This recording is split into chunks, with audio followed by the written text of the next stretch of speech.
Magandang balita po mga kabayan. Isa namang successful story ang meron po sa atin ngayon. Nakatanggap po si Sir Ian Nocedo ng kanyang visa for Croatia.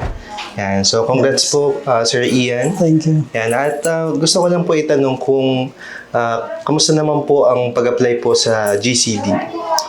Actually, way back last year, yung one of my colleague, nag-apply siya dito and now he was in Europe also.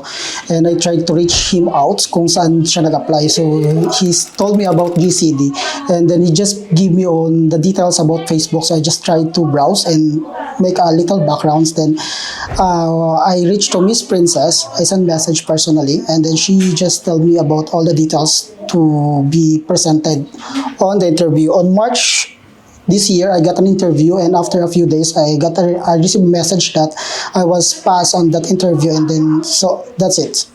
After that, smooth na siya from March and now, actually last month, I got my visa. So that's it. Ayun.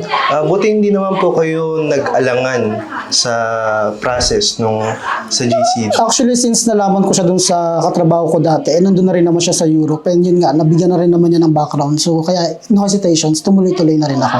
Ayun. At ano po masasabi niyo, Sir Ian, sa mga gusto po nating mga kababayan na mag-apply rin? To all fellow Filipinos na naghahanap ng legit na consultancy, highly recommend yung GCD. Kung may doubt kayo, pwede kayong mag-search sa FB, GCD HR Management. Makikita nyo lahat doon, posted nila and those mga interviews and mga employers nila nandun lahat. So, legit. Ayun, maraming salamat Sir Ian at again, congratulations po. And yun po guys, kung meron po kayong katanungan and gusto nyo pong mag-apply rin, please visit po our office anytime.